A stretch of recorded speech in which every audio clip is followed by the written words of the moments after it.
what we got going on here tonight, just so everybody is aware, is that we have the very end of one of our boot camp courses is ending tonight. And so I've asked them all to join for the first 30 minutes or so of this. I'm planning on this meeting being 30, 45 minutes, something like that, where we talk about ways to prepare for the MCAT if you really are aiming for that utmost tier of doing extremely well on this. And we're all very fortunate enough to be joined tonight by Tristan as well. Tristan is a tutor with us right now. He is also a former student of ours. And so he has a ton of really good perspectives on how to go about preparing for this test in order to score at the very top of the thing, not only from the tutor side of things, which is where I'm coming from, but also from the student side. I mean, I guess I did it as a student once too, but that was over a decade ago. So it's really awesome to hear his perspectives. Anyway, just wanted to introduce him and to get started here. So, Tristan, do you have any preference on exactly where we want to get started? If not, I'm happy to. I think probably like just a general outline is the Guys in the easiest. car. Yeah, so I totally agree. Just like general outline of what a typical MCAT prep plan should look like whenever we go about doing this. So for the most part, most of you have probably heard that a really good MCAT prep plan should include some component of content review along with a bunch of practice questions along with AAMC stuff, sort of in that order. And I generally agree with that. In fact, I was one of the people who first started doing it in really like very chunked up, like doing only content and then only UWorld and then only AAMC after that. But over the last few years, as I've just done more and more of this and seen more and more students go through our program, I think we've had 600 or 700 people go through at this point. I've noted that it tends to be better for people to start to blend these things together. You do still have that predominant trend of content into practice into AAMC, but I like to have some degree of content throughout and some component of practice questions throughout, provided that you're able to perform well on those practice questions. So that's just an initial overview. Tristan, do you have any perspectives on that or anything you want to add to that? Absolutely. So I think like we always really start with like the Jack Weston cars, basically all the way up until like the AMC heavy phase, and that's kind of just like your cars practice program of doing that daily passage each day. And then like I'll usually with my students, the way I did it when I was studying as well is during that content phase. I'm doing a lot more like content heavy questions to where like okay, it might not be as much passage based stuff or as much integrative stuff, but really stuff to be checking your understanding, making sure that in this content review phase you're actually digesting what you're going over, because that's a really common issue is people will read the books, like write some notes, and a day later it'll be gone. Um, because like they weren't really interacting with the material that much. And that's really what those questions are meant to do there. And then kind of keeping like that content review through basically all the phases and then through Anki is the way that I did it and a lot of my students do it to have that scheduled review. Yeah, something that I've seen people do a lot is spend a ton of time floundering back and forth between whether they should use Anki or whether they should use Kaplan books or Khan Academy videos or any other primary resource that's out there in this space. One thing that I've been telling people a lot lately is that it's worse to have too many resources than it is to have the bare minimum amount of resources in this, because you can get just bogged down by the amount of things that you need to do. And if you're not consistent about doing Anki, for instance, then Anki is not helpful. That SP2 program that it runs on is designed for space repetition to enhance your efficiency of learning stuff. But if you wait to get 1,000 Anki cards and then just do all of them like once every 2 weeks, that's not as good as doing it on a consistent basis. And so one of the most important things I'd recommend as you go through using Anki in particular is to be as consistent as possible about it. But that also extends out to the Kaplan books as well and Khan Academy videos if you prefer to go that way. I personally kind of like to learn stuff out of books. But that's just me. I've seen people be extremely successful doing this in a variety of different ways. But like to build on what Tristan said, you really have to be the thing that is the most important, whether you use Anki heavily or Kaplan heavily or Princeton, whatever, or Khan Academy videos, or if you're reviewing our bootcamp stuff religiously or our quizzes, the most important thing is that you're actively engaged with whatever you've chosen to make your primary means of content review. And by active engagement, I don't mean like Tristan said, sitting in your bed reading the thing and not writing anything down. I also don't mean making the world's most immaculate study guide, because sometimes you can just turn yourself into a formatting scribe and a god of a god of formatting Word docs or Google Docs. And that's not really a tested skill on the MCAT, and it's not very important in med school either. So I caution you on both sides of that spectrum. Absolutely. Like, and really like that consistency is what sets apart the people that do really, really well on this test. Like Joe said, like I've seen people use all kinds of resources. I use like a combination of Anki and Kaplan books. Like we have like a complete like organized by the Kaplan books, like video primary uh content review that I've set up for Mm. students. Like it doesn't really matter what resource you use off the bat for that content review because like you're getting mostly the same information either way. So it's just whatever is easiest to pay attention to for you. Yeah, absolutely. And so you want to be very thorough. You want to be engaged and consistent. Oh, I didn't mean to cut you off if I cut you off there. Sorry about that. One thing, Tristan, I'm gonna mute you in between you talking. So just unmute yourself, or you can mute yourself as well. But you've got this like clicking noise in the background, so I just wanted to. Tristan got stuck in traffic, everybody, but he was kind enough to pull over so that he doesn't have to have a car accident while he's trying to help us out here. So because that'd just be rough to see. Anyway, so something I want to emphasize on this as well is be extremely thorough, extremely plugged into what it is that you're doing on this. And by that, I do mean a decent number of hours per day in this. You can't really expect to be successful on this test without a pretty heavy commitment from an hours perspective. However, you also don't want to feel like you need to know every single fact in every single one of those Kaplan chapters or in every single Khan Academy video on your first pass through it, because that sort of keen awareness of just the breadth and depth of the minutia can end up being the biggest enemy for your progress. You want to be able to get through your first pass of content in a relatively reasonable time frame so that you still remember the first chapters you read by the time you get to the last chapters, because you're going to see everything again in UWorld and again in the AMC and again in the additional content review that we would recommend you do throughout all of this. And so go through it thoroughly and be engaged. Quiz yourself constantly as you're reading through and take notes, but don't feel like you have to write down every fact. Don't feel like you have to be able to recall every single I don't know, like every single component of extracellular matrix as you're moving through your initial passive content. Like that's just not necessary. And usually on the MCAT, there are ways of hunting down those details and passages as well. The MCAT doesn't care that much about your memorizing. You do need to memorize. You need to be pretty good at it, but it's not the most important thing. The most important thing here is putting everything together from a big picture perspective. So as you're going through, the thing that I think one of the patterns that I've seen the most in my students who have done like exceptionally well on this is that they will be extremely inquisitive when they're going through all this stuff. Like they'll try to explain the world around them using the MCAT knowledge that they're picking up. And they'll try to think about how, for instance, you've heard me say this a million times if you've been around me at all, but how like the physics informs the gen chem and the gen chem informs the ochem, and how if you really understand electrostatic interactions and the way that molecules are oriented in space and what stability is, you don't really have to memorize every single ochem mechanism because you can reason through them whenever you forget them. So try to read through things with that sort of perspective in mind as you go through content. Definitely agree there because like especially with the OChem type stuff, like there's like maybe 5 or 6 concepts really that they really get at in OChem. And if you thoroughly understand those 5 or 6 concepts, you could know basically like SN1, SN2 reactions and be like get all the OChem questions right. Like it's not quite as deep as a lot of people I think make it out to be. Yeah, no, absolutely. I mean, for all the people right now who are in one of our courses or both of our courses, they've heard me harp on the singular OChem mechanism just over and over and over again. The one where you have a nucleophile attack a carbonyl group with a decent leaving group on it, and the leaving, it's just that nucleophilic substitution on an sp2 hybridized carbon. That is everywhere. And so whenever you see a really complicated OChem synthesis, just think, or even a biochem mechanism, just think to yourself like, okay, this is not, I'm only responsible for knowing a finite number of things on this, and they want to test my conceptual understanding and my ability to apply it to novel scenarios.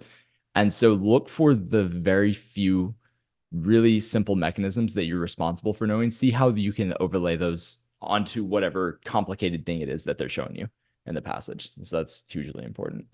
Um, anyway, just from that perspective. So one thing that I get a ton of questions from students on is as you're shifting from content, from a primary content review phase into a question focused phase, which is where a lot of the bootcamp students are right now. The bootcamp does have a lot of UWorld questions integrated into it, but a lot of people who are using that as a first pass don't really do the UWorld questions along the way because they're just trying to keep up with the content review, which makes sense. It's all of the content in 9 weeks.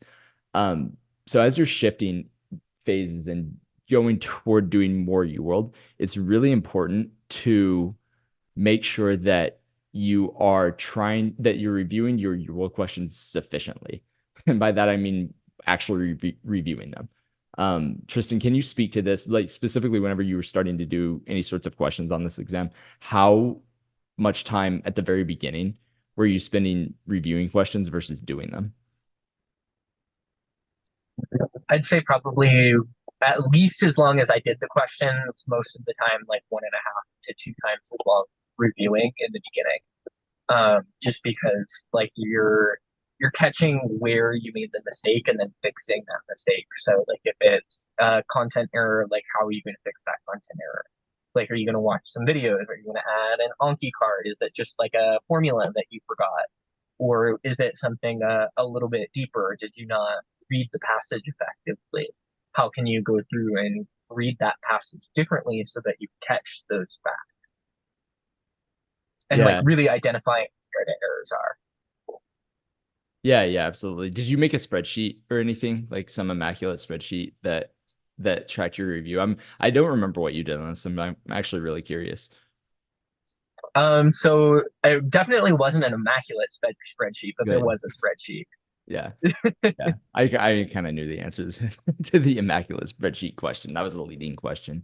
Yeah, I don't like it whenever I see people build like the world's craziest spreadsheet with all the conditional formatting and all the things in it, just because it's a waste of your time, frankly. Like, it is important to track the questions that you miss and to have an awareness of what you're doing well, what you're doing poorly on. That way you can direct further content review. Because just because you read the Kaplan books once doesn't mean that you know all the content on the MCAT.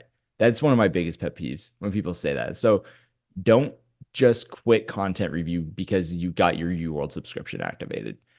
Continue doing content as necessary whenever you're reviewing, and then periodically throughout, like take a day or two off of questions and go back through and refresh on things that you've not seen in a bit or things that you've been missing questions on. What you'll find is that the content review will speed up significantly once you've started doing practice questions and once you've seen a few topics a few different times. So I just wanted to make a plug for that as well. I noticed that Tristan typed in the chat for people to speak up if they have any questions. Yeah, 1,000,000% agree with that. Definitely speak up if you have any questions because, we can talk about this all day. This is my career right now and it's Tristan's job right now. And so we have plenty of info on this, but a lot of the stuff is going to be stuff you've all heard before. And so I would love any questions at all. Not that you have to ask questions. We can also keep going, but anyway. I got one from Angela. Oh, nice. She asked what my overall study schedule looked like, number of months, full time, and where did you start diagnostic wise or score wise for the diagnostic. Um, for me, I can tell you mine was a little odd. I probably like started doing the psych cards for Anki like maybe like 6 or 7 months before. And then kind of got distracted with school and basically like just did Anki for like 2 months. And then went through like I did like probably like I don't know a week of UWorld because I was like I'm not going to do a content review. Like I'm still an undergrad, I'll be fine. And that didn't go well, and that's kind of when I came to OneSource. And after that point, it was about 4 months before I took my exam. So I took it March of 2023. So in about December of 2023, I joined the company as a student. At that point, I did about 6 weeks of a content review full time over winter break. And then I started again in my spring semester full time at school in a research lab, working a job as well.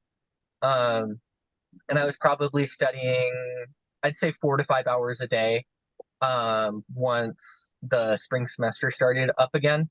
And then a full length basically every week. So like one whole day on the weekend out. I did that 6 weeks of content review and then jumped into UWorld. I took a diagnostic coming out of my content review. I took the Kaplan one, and I think I got like a 503 or a 504. But that one's pretty severely deflated. I think 2 weeks later, I took another one, and I took the blueprint one, got like a 512, and my first AMC one was like a 519. So like you'll with the third party ones, like the reasoning is a little bit different. They focus on different things a little bit. Kaplan, I've almost seen across the board tends to be really deflated for people.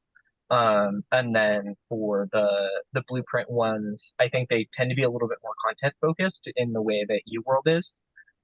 So if like your content is a little bit missing, that's where you'll miss out on those tests, whereas the AMC tends to be more reasoning based. Yeah, I totally agree with that. One thing I would add to the Swade scores that come with the third party tests is that I've noticed that people who have prepped with Kaplan in the past tend to do better on the Kaplan test. People who have prepped with Blueprint in the past tend to do a little bit better on the Blueprint test. This makes sense, right? Because they teach a little bit to their own test, which I'm not even accusing them of anything there. I'm just saying that that's what the people who are in charge of the curricula over there know. I have a feeling that if we make some practice tests if we ever get done with them. We've been working on them for over a year now. That once those are finished, people who have worked with me directly will probably do a little bit better than other people on our test because will have a hand in every single question that goes up on our stuff. And so, there's just a tendency there. I'm not casting aspersions or even like saying you should treat this in any way. It's just like something to be aware of that I've noticed over time for people. But no, that I really appreciate your rundown on that. That's actually super helpful to have sort of a map of what this process looked like for you going through it, because obviously you were extremely successful in all of it. And now that you've seen a few students go through it as well, it gives you, I guess, like additional context. Um, one thing that I want to mention here or point out, and this is not fun for anybody, but it's that Tristan just mentioned that he was going to school full time. He was working you said, were you working, how many hours a week were you working during this? Like 20 to 25. Okay, so working a pretty significant hourly workload at his job as well, and studying 4 to 5 hours a day. That's not for the faint of heart. That takes some serious grit. Anybody who tells you that this process is going to be easy and that you just have to do this one thing and then you are going to be good to go on the MCAT and you can like go drink with your friends every 3 nights a week and like that doesn't exist. Anybody who says that they did that, whenever people tell you that they did that and they were successful, they're lying. Is the like I mean, and this is something that you'll all see as you get deeper into all of this, but that is pervasive in med school culture. Um, everybody says that everybody either studied 100 hours a week or 10 hours a week. In reality, everybody studied somewhere in the middle there because nobody did 100 probably, and nobody did 10 probably. So that's what I'm referring to here is med school, but I'm sure people do 10 hours a week for MCAT and less. So anyway, I just wanted to mention that this is not an easy process, and if you feel beat down and burnt out, there's tired and then there's like actually significant burnout. Happy to talk about what to do about the latter. But if most of what you're feeling is like on a daily, like if you feel good in the morning when you wake up, and then by the end of the day, you're just like, I can't make myself do it anymore. You're not burnt out. You're just tired. Go to bed, get some rest. You do it again in the morning, and then just like push yourself a little bit harder in subsequent days. You'll build up stamina that helps on the test. But I don't know. I've started to correct back toward reassuring people that being miserable in parts of this is not a strange thing. It's going to happen if you're doing it right. And so I just want to make sure that I help set expectations for everybody on this. This might be like one of the most important things I could say about scoring extremely high on this test is that it's going to be hard. It's going to be really, really hard. And so I just wanted to emphasize that for people because too often I hear people just like the self-care thing. is obviously important to some extent, but also you're trying to do something that's exceptional in an already exceptional cohort of people. And so it's going to be it's going to be really hard. Anyway. Definitely agree there. I think I probably cried like 2 or 3 times a week, like while I was doing that. Like I was just exhausted and like you're trying to do everything. Mhm. But I mean, I feel like that's like a lot of pre-meds at this point of the people that are like really aiming for like these really top scores is like you kind of get used to doing that. And then Yeah. all right, I've got a few questions backed up. Oh, I do too. I I've was got in one conversation. Go ahead. asking if the spreadsheet is in the bootcamp drive. I know my particular one isn't because it wasn't like pretty or anything. It was literally just like subject, what did you do wrong? How are you going to fix it? In like three Mhm. columns.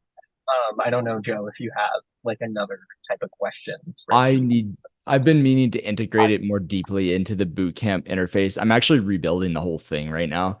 I've been doing that a lot. Like I started on that today I worked on it for 8 hours from like 4:30 uh until like noon today. I guess that's 7.5 hours. But it will be in there soon. I just have been trying to get it to where it's integrated with everything so that you can easily click from like the Kaplan chapters to the Khan Academy videos, and it's proving to be difficult from just a user interface perspective. I'll just drop it in there, for so that you can all just see it because I just yeah I don't want to make I'm making the same error that I'm telling you all not to make is try to make things too pretty and then make them take forever to get done. So yeah I'll put it in there soon. I'll put it in there tonight, and if I don't, just tell me I didn't, and I will. I'm sorry if I forget about things sometimes. Um, yeah, but that thing that Tristan did had to take forever. Like that was a very big undertaking and really he crushed it on that. So yeah, we need to be using that more. I have one question that wasn't to the overall chat saying if we're retaking the MCAT, how fast should we go through content review? My answer to this is extremely nuanced. So if any of you have been in a consultation meeting with me, one of the questions I always ask is what other responsibilities you have outside of MCAT? Because with Tristan doing his like 20 to 25 hours a week of work plus full-time school, to expect him to study more than 4 or 5 hours a day is pretty unrealistic. 4 to 5 hours a day is already like really crushing it for that situation. And so he's going to be going through content a lot slower than a version of Tristan who wasn't doing all of those other things. Whenever I was studying the summer that I studied for MCAT, I was working 80 hours a week in at this summer camp for underprivileged kids in northeastern Oklahoma, and I would just stay up all night in the cabins while they were all asleep studying for the MCAT. And so my content review was pretty slow that summer. That said, I have had people in the past who are retakers. A lot of this depends on the score you got the first time around too. Like if you're a retaker who's retaking like a 516, trust me, I've seen it. I don't think you should probably retake a 516, but people do. Um, then you're gonna crush content in like 3 weeks, maybe 2 weeks. If you're somebody who is retaking a 495, that's a totally different process. I would probably recommend like 8 weeks or, or so something like that in your case. So very different from person to person. It also kind of depends on your speed going through things. I'm a little bit slower going through things. I read slowly and I like to just take a bit to process. And I take a lot of notes when I'm going through it. And so it's going to take me a lot longer than it's going to take somebody who's not so predisposed to taking notes, but I'm probably going to be a little bit more thorough about it too. So I don't know. Tristan, how long did it take you to get through all the content? I think you said already, but sorry, I forgot. Yeah, it's about 6 weeks. And like to even further nuance like Joe's answer, it really depends on what your background is too. Yeah, yeah. You have yeah, like students that are 4 or 5 years out of undergrad, like they're going to take a lot longer to do this Mhm. content review, even if they're going full time because they haven't seen this stuff in 6 7 years. Like that to be understood, like that's understandable. And the same thing if like a student like didn't do so hot in like Gen Chem or something like that, like you're gonna take more time to go through those chapters than you would otherwise. Yeah, for sure. Yeah, I totally agree with that. Just because content's taking you longer than you quote feel like it should doesn't necessarily mean you're doing something wrong. It might just mean that you don't have as significant of a biology knowledge as somebody else does. Like biology is deep. There's a lot of stuff to know. And so if you didn't take a bunch of upper level bio classes, not to say you have to take upper level bio to do well on the MCAT, you don't. But the fact of having taken upper level bio means probably that you're more familiar with mitosis and meiosis than somebody who didn't take upper level bio just because you've seen it more. So that's an important consideration. I totally agree with that. Um, Another question in here. So, and also one thing that I've had people do recently, for those of you who are in the boot camp, which I think is like a decent number of you who are in here, um, is after the boot camp's over, you have access forever as far as I'm concerned. And so go back through that stuff quickly. I had a guy, he took the test the other day. I ended up having like a 24-point increase, I want to say, on from his like previous MCAT that he took. And he was in the first boot camp that we did. And in the last like 3 weeks leading up to his test, I just had him do one of those lectures. So, like the lecture is like half of a week. I had him do one each day as he was going through. I was just like, start at 1, go through 18, do one every day, plus all the UWorld questions associated. And this was on top of his AMC stuff that I had him doing too. And he said that that was like the most helpful thing because it was all the way that I have it laid out is very integrated. And if you're doing UWorld along with it and you're seeing it again, because seeing stuff for the second time makes it click so much better than seeing it for the first time. And that's a combination of content plus questions plus AMC. So that's a really good strategy for those of you who have that resource at your disposal, in my opinion, in my humble opinion, as the person who like made all of it. Um, Another question that we had in here, how to increase brain power, attention span, focus, stamina when studying. Not Adderall. That's my first answer.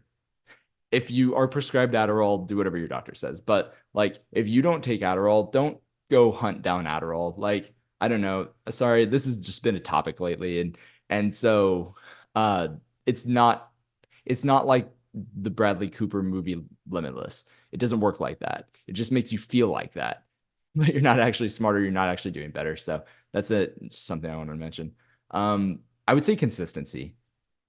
I know that the answer is like way less exciting than amphetamines, but consistency is huge when it comes to brain power, focus, stamina, attention span. Like if you get up at the same time each day and you go to bed at relatively the same time each day and you exercise each day, you're going to a week of that is going to make you feel like a totally different person if you weren't doing it before. And if you cut out like weed and alcohol too, for those of you who are partaking in those things, that's gonna help a lot. I promise. Like especially weed, but alcohol as well. I'm just saying that because it like has a significant effect on attention or on not attention span on short-term memory, um, and brain fog and stuff like that. So that would be my best recommendation. I know that's not as exciting as like a nootropic or saying like lion's mane or something like that. I don't think there's a ton of evidence behind any of that stuff. Do you have any tips on that, Tristan? Definitely really big consistency. Like be it's a pain in the ass when you're studying for the MCAT, but like be healthy. Like especially in that last month or so leading up, like get 8 hours of sleep a night, like go on a walk or a run or go to the gym in the morning or in the evening. Like you just really on the health stuff, it does make a really big difference. Change your diet. Like I can tell you, like I had like tested different things out when I was taking my FLs of like what to eat in the morning, what to eat for lunch, and like figured out like okay, like if I'm not somebody that can carb load, I get an insulin rush and I get really tired. Like I had one where like I like one of my buddies was like, well, like eat some candy on your lunch to like get you some energy back, and like I think my score dropped like 4 points on that test because like I insulin crashed like halfway into BB and was like, oh my god, I'm falling asleep. So like test out the different like foods that you're eating. It really does make a big difference.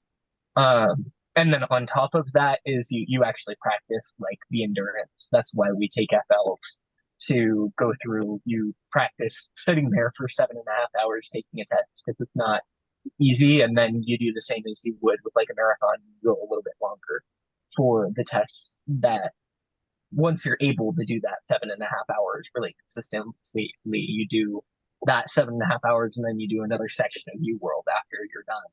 And like I did that. I have my students do that leading up to their test. And then like I can tell you, like I walked out of my MCAT like, whoa, that was it. Like I'm like good to go. Like I'm ready to do some more because I had been doing like 9 hours every time.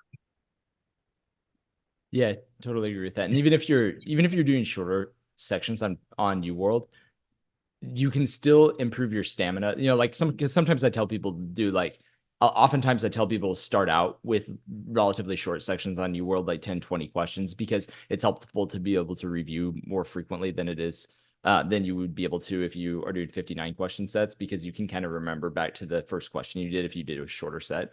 But even if you're doing that, you can still build up the stamina, like what Tristan was saying, because just don't get up after you finish the 20 question set. Do it and review it in that one setting, and that will take you about as long as a 59 question set to do would take. So that kind of thing as well. Also, on that topic, um, study the way that you're going to take the test. Don't study with music on, because you're not going to have music on the test. I know that kind of sucks. Um, Buy some earplugs and get used to wearing them when you're studying. My ears are like really, really small. You can't really tell on Zoom, but I have small ears, and all earplugs hurt my ears. And so I had to start studying with earplugs like way out in advance so that my ears wouldn't be hurting on, on the day of the MCAT. And that's just something I knew I was going to have to do. Also, don't sit and eat food while you're studying, because you can't do that on the test. Try to eat, like we said earlier, regular intervals. Things like that are useful. Let's see other things. I feel like I missed something that was up here. About the last month. So I can say personally, like I switched over to mostly the AMC material in the last month. The biggest changes were switching over to primarily AMC material. I didn't do Jack Weston cars anymore because I didn't want it to like mess with my reasoning because it is different than the AMC logic. Um, and I was able to do more AMC questions than I was UWorld. Like the AMC is just a little bit easier than UWorld is. So like I probably went from doing like 120 questions a day in UWorld to being able to do like 150, 160 of AMC. Yeah, that's a lot of questions a day too. So that's something I want people to kind of pay attention to, is just the volume there. 60 UWorld questions a day kind of sucks. And it's something that it's kind of my standard starting place for doing a lot of UWorld is like 60 a day. Um, but and Tristan was probably crushing it also. Not everybody's going to be getting 85, 90% right on UWorld. So that does make it go a little faster because you can review it more quickly. If you're not missing much stuff. But just the scope and scale of this is something that I do want to point out, because it's something a lot of people just aren't prepared. People will tell me they want to score a 520 and that they also don't want to study more than 3 hours a day. Unless you're like one of the most brilliant people ever, that's not going to, or maybe not ever, unless you're one of the most brilliant people in your incoming med school class nationally, you're not going to score a 520 studying less than 3 hours a day. It's just not going to happen, probably. Um, this again, I feel like I've harped on this really hard. I sound like kind of an asshole going through all of this, but I'm just like trying to make this set realistic expectations for everybody, because I feel like there's a lot of unrealistic expectations in that space. Let's see, what else do we have in here? Yeah, like Tristan said, you're all also welcome to like unmute and ask questions if it's easier for you to do it that way. We got one question saying, do we take handwritten or digital notes? I personally type my notes whenever I'm taking notes, just because I can type like way faster than I can handwrite stuff. But there is some evidence that says that you do tend to learn better if you take handwritten notes. I don't feel like that is the case for me, but a lot of people do. So uh, that's just my take on it. Do you have a way of doing it, Tristan? Uh, I guess technically both because I handwrite on my iPad for notes. And that does make it go a little bit faster just because there's not really much friction on that. And it tends to be messy, but honestly, like personally, I never really ever go back to my notes. So it's more just for me, it's mainly just to keep me paying attention. Because I will just zone out and read without like listening, I guess. to what I'm reading. So it's just to like make me focus essentially. Yeah, I totally agree with that.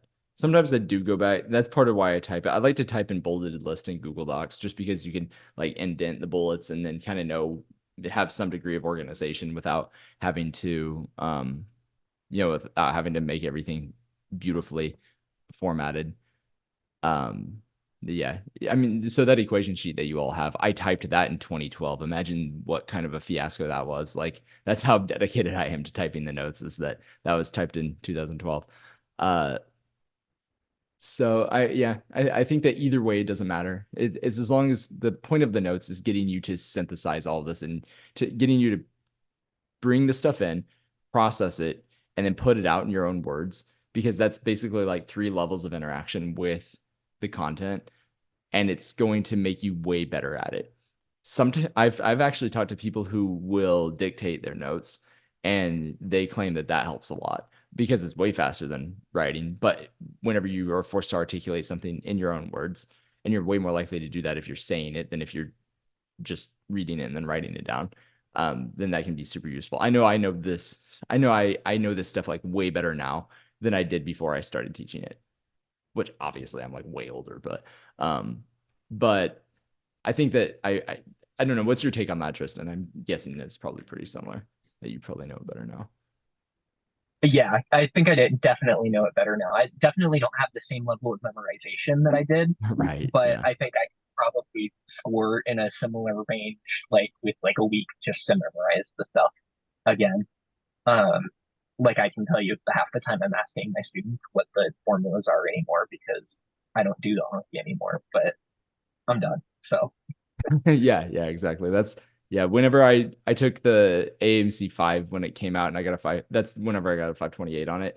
And I studied for like maybe 3 hours for that. And just to like brush up on stuff that I had forgotten and stuff that I would need to go look at again right now, like structure of ubiquinone. I'm gonna have to look that up. Probably, like that sort of thing. But you just go through the lists of molecules that I've sent you all. We've got a list that I made in the MCAT resources folders, like annoying molecules that you need to memorize for the MCAT, and it's just a list of them. So learn that kind of stuff last minute. But like that's just like right before your test, really small point minutia. If you're at a point where that is all you need to learn, you're good. Because I guarantee you that I could take a year off of this and go get a 520 on this test. Just from being able to reason through everything. So it's that all of that like tiny point memorization stuff is small apples when it comes to, or small bananas or whatever that expression is. When it comes to doing like really, really well on this test, it's really understanding how this stuff fits together, how the big picture perspective lets you rederive things on the fly, and using an integrated understanding. For instance, your understanding of experimental design um, is way more important than your ability to memorize everything, except the amino acids. If you don't know the amino acids, push your test back because you're going to get wrecked if you don't know the amino acids.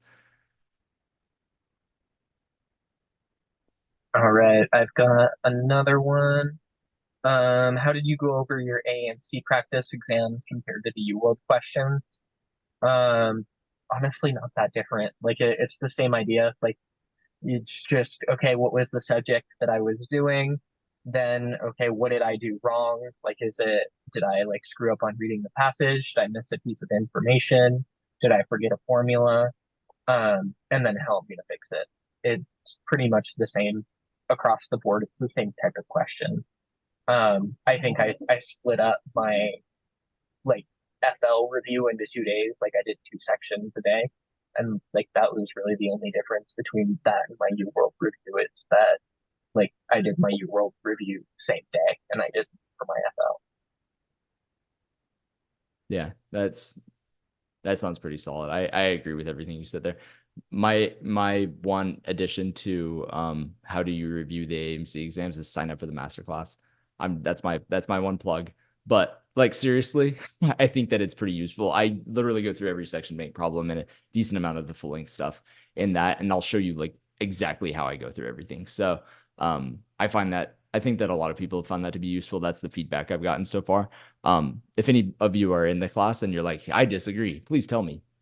Like because I love to hear ways that we can make all of our stuff better. Um, but nobody said that yet. So, uh, yeah, I going through the AMC stuff, I would also add that it's one thing that I really like for AMC review is the blind review process, where if you know you missed a question, try to cover up the whichever answer is right, like cover up where they're telling you one of them is right, and see if you can reason to like why the thing that you picked initially was wrong and why the right answer is right. And the AMC makes it pretty easy to do this because their explanations are trash. So like it's not it's easy to to not look at the explanation because even if you do, you're not better off. And so I just think that that's really useful because the AMC sort of like thought patterns are a little bit different than the third party material. And there's such a finite amount of those questions that really diving in and dissecting exactly what it is that you had missed as you go through those is extremely high leverage way of using your time to do well on this exam. To get in the habit of thinking about the way, like why they're saying stuff the way they're saying stuff, particularly in the Chem Viz passages. They're very deliberate with their language because they've had to simplify it a lot for pre-med chemistry and physics. And so there's only a handful of ways that they say certain things. And whenever they say something one way, if you've been through the AMC stuff a lot, you can pretty much predict the question with like quite a bit of fidelity there. I did have one question saying hovering around 516 to 518, pretty even splits. What are the biggest things I can do in the last week to solidify my score and potentially make the next jump? What are your thoughts on that, Tristan? The biggest things are like I think going over like those more minutia that you were talking about of like these weird structures, vitamin structures, like ubiquinone structure, NADH, FADH2. And then like really identifying any, if you're looking to like try and make that jump, is identifying those common questions that you're getting wrong. So one thing I do with my students, like in this last week or two, is we go over all of their FLs and like I make them like give me screen control and I look for patterns in the questions that they're getting wrong. So like if I see like okay, like in cars, like they're getting like a bunch of the reasoning outside text questions wrong. I'm gonna be like, okay, how can we identify that and fix like this question type? Or the same thing, like, okay, is it like a content error? Like, are you getting a bunch of electrochem questions wrong? They give you all this data, and you can go back and figure out what your weak areas across these. Yeah, I totally agree with that. That's really solid. Um, I would also say see if you can, like if you've already done all of the section bank stuff, see if you can redo it and get 100%. Like don't time yourself maybe even and just like see if you can get to the right answer on, and not by just remembering what you picked the first time.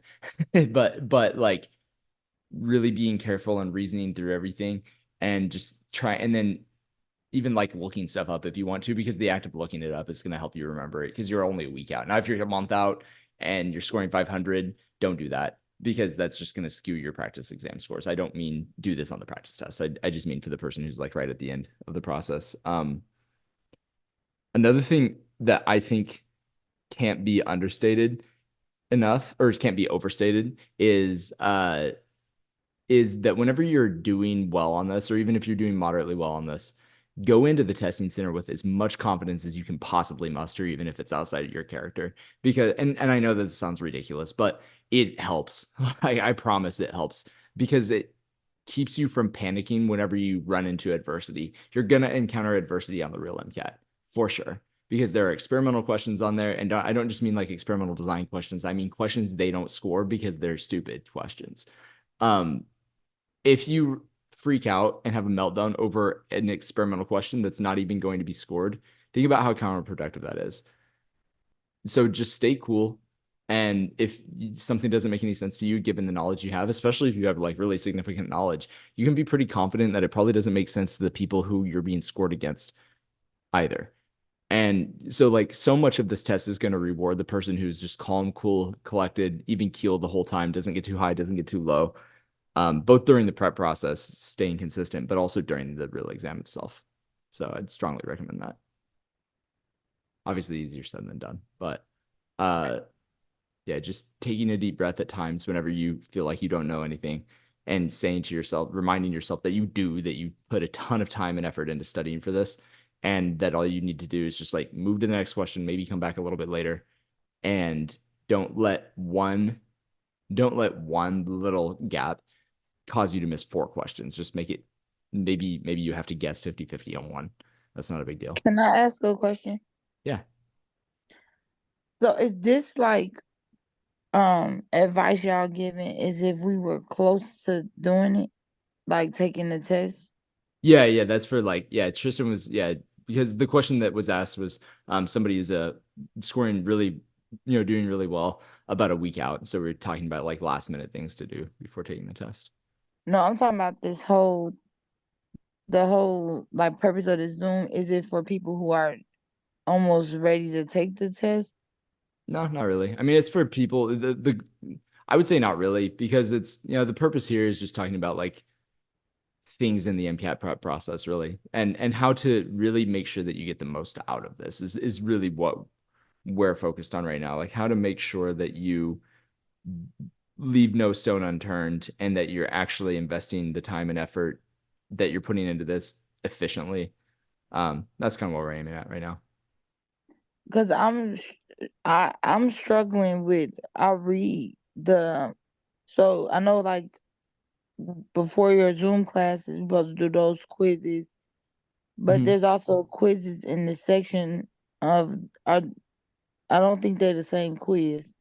Like the Kaplan book quizzes. Oh no, there's totally different quizzes. Yeah, Right. we wrote, yeah, So they're, I but I did think that those those. are good to go through when you're doing content. The Kaplan quizzes, they can be a little bit confusing sometimes, but they're good to do still. So should I be doing so I'm trying to do those and the ones you put and then read the chapters based on the way the capital books like if you get zero to this or whatever, they give you a breakdown on how you should go Mhm. through this chapter based on what you scored on their practice test.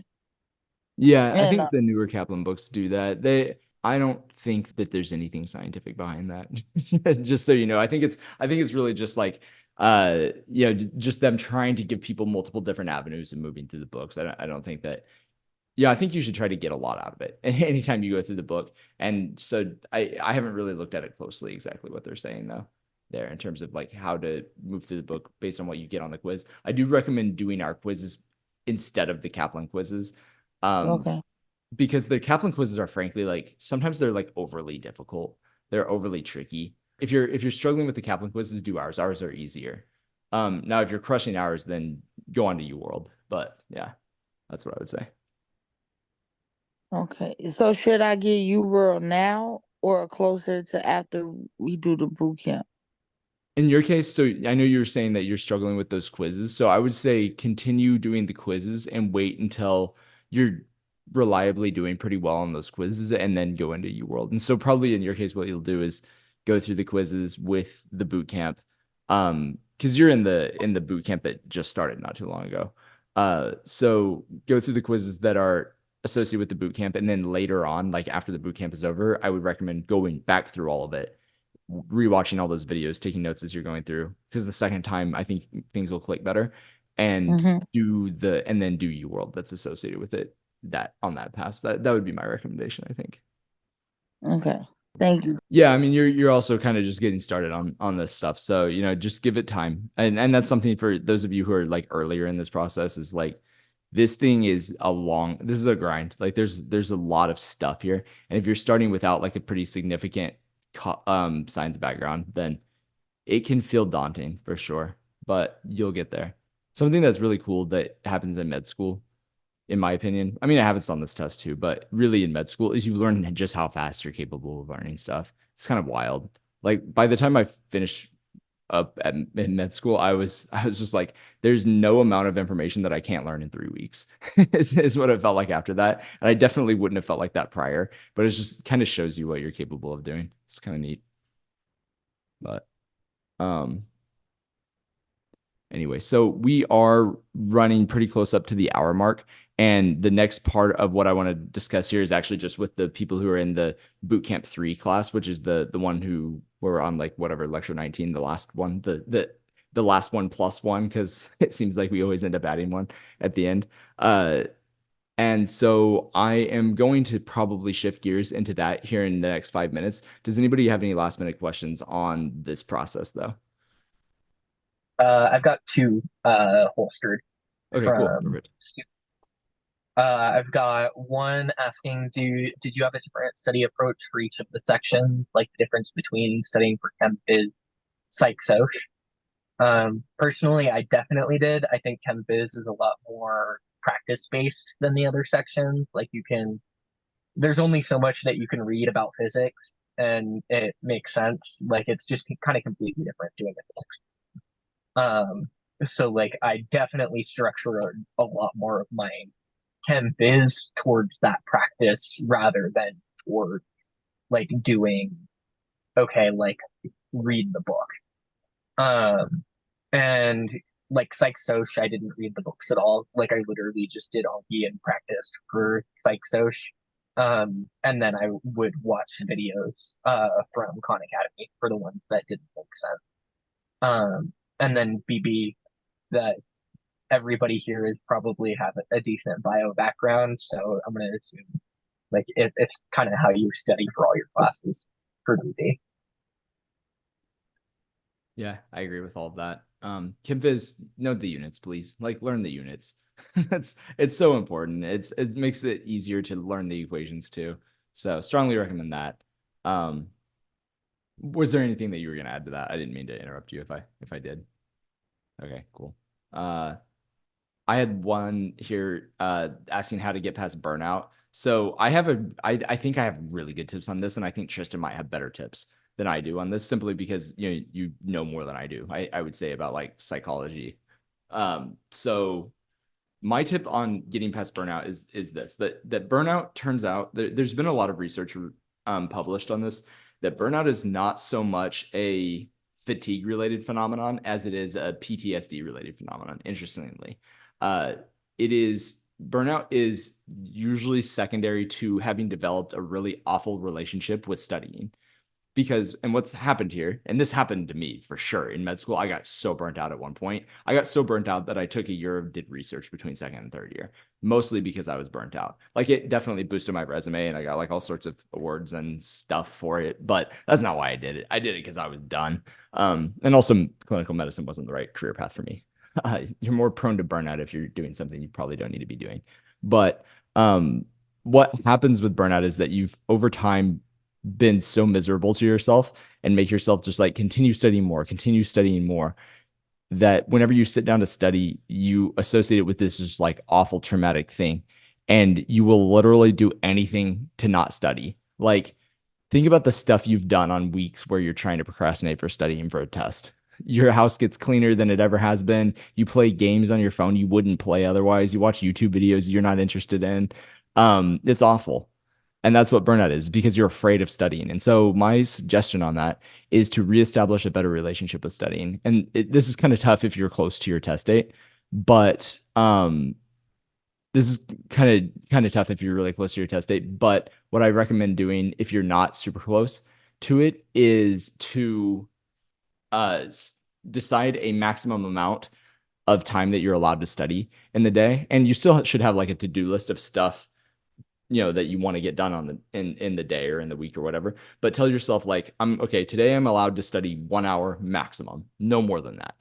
And then set your timer and do your 1 hour or whatever it is. If it's 20 minutes, if that's where you need to start, that's where you need to start. And then when that timer goes off, you're done. If you're in the middle of a sentence, you're done. If you got done with 10% of the stuff you were supposed to do that day, you're done. That's it. And do the same thing the next day and the next day, and establish you're kind of like reestablishing trust with yourself that you're not going to pull the 12-hour day and stay up all night and stuff. And eventually you'll reestablish a better relationship with studying. You'll also get more efficient because if you only have 1 hour to get all of your stuff done, you're going to be a lot more efficient than if you tell yourself, I have from the time I wake up until the time I pass out to get all of my stuff done. Whenever realistically, if you were being efficient, that's like 3 hours of stuff. And you end up stretching it out throughout the day and just are miserable all day long. So that's my recommendation for that. And then you can slowly, like, as you get better, slowly ramp up the amount that you are allowed to do on a daily basis and just never go over an absurd amount. So anyway, that's my tip. Tristan, do you have anything to add to that? That covers a lot of like I think once you're like already in burnout, really good ways to like prevent it from happening in the first place is one, like make it fun. Like I can tell you, like Yeah. I hated the content review phase. I don't think there's a whole lot of getting around that. Like you're just sitting down reading books isn't that fun.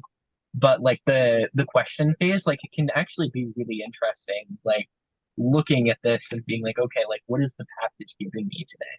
Like what am I going after with this? Like have some fun with it, turn it into a game so that like you're never really getting that bad relationship with it in the first place. And then also hammering on what Joe said again about efficiency, like for the love of God, like put your phone across the room, like focus in on what you're doing, because that just kills the amount of time that you guys are spending on this stuff. I see it all the time where like I've got like a roommate that's a couple years younger that's like going through like his harder classes now.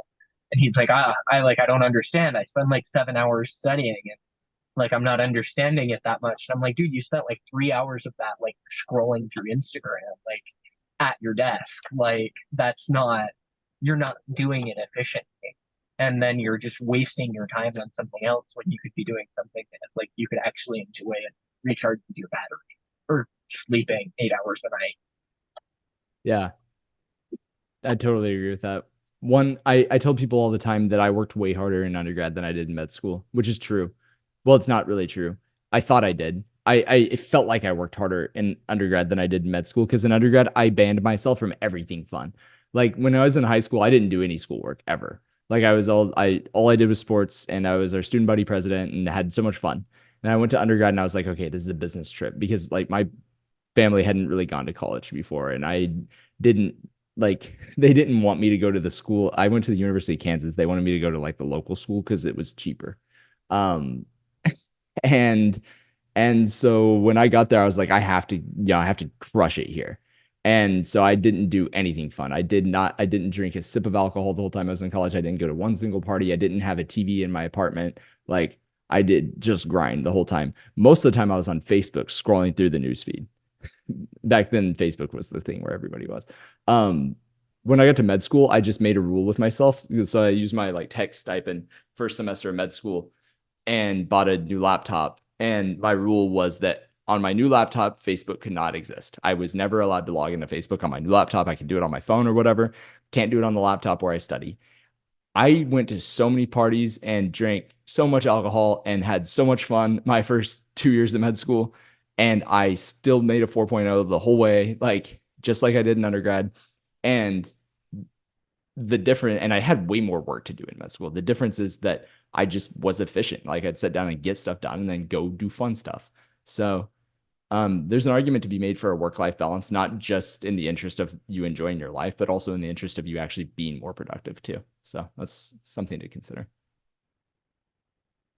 Anyway, I didn't drink so much alcohol. Like I'd go out with my friends every weekend that we had a test, though. Yeah.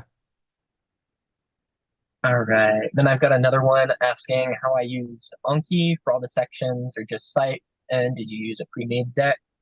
Um, you did all the sections, but I'll caveat that with like I also like deleted a bunch of stuff and added a bunch of my own stuff into the pre-made decks. Personally, I used Miles Down for all the sections except PsychSoc.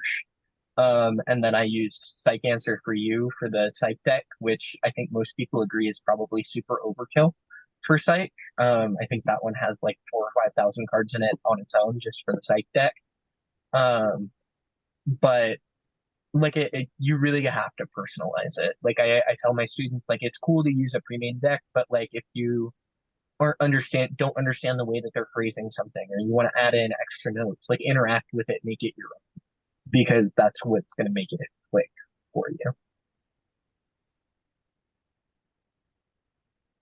Yeah, I agree with that. Yeah, if you're only using pre-made material and not like taking any of your own notes, that I mean, some people could probably make it work, but I can't see myself. I can't see that working for me personally if I were to do it because I just stop paying attention. I have to be actively doing something while I'm studying, like taking notes or looking up a question or something like that. Otherwise, I'm just not engaged. I think that's true for most people. But anyway, all right. Well, we're gonna call it here. I think we're gonna do more of these in the future. I'm gonna try to get us to do at least one of these a week throughout the summer. You don't have to go to every one of them, Tristan, but as many of them as you want to go to. I want you to be here. Uh so if and they'll always be on that same website, on our main website. If you just go to webinars, they're always going to show up there. I'm not always going to blast out an email just because I don't want to abuse the fact that I have all of your email addresses. I just wanted to kind of like reignite or I guess re-raise the awareness of this. So for those of you who are in bootcamp 3, we're gonna go ahead and we're gonna spend like maybe we'll take a break for like 1 or 2 minutes and then we'll hop into some of the biochem stuff that we're gonna go over today. For the rest of you, I hope you all have a great rest of the evening. Let us know if anybody has any questions, anything else we can help out with. Also, masterclass starts next Wednesday. That's my other plug that I said I wasn't going to make. Starts next Wednesday. We're going to go through all the AMC stuff. And then this summer, I think I'm going to do a class where I combine bootcamp and masterclass, which I know is not useful for some of you who are taking the test sooner than that. But I think these two need to be combined. And so we're going to start doing that soon.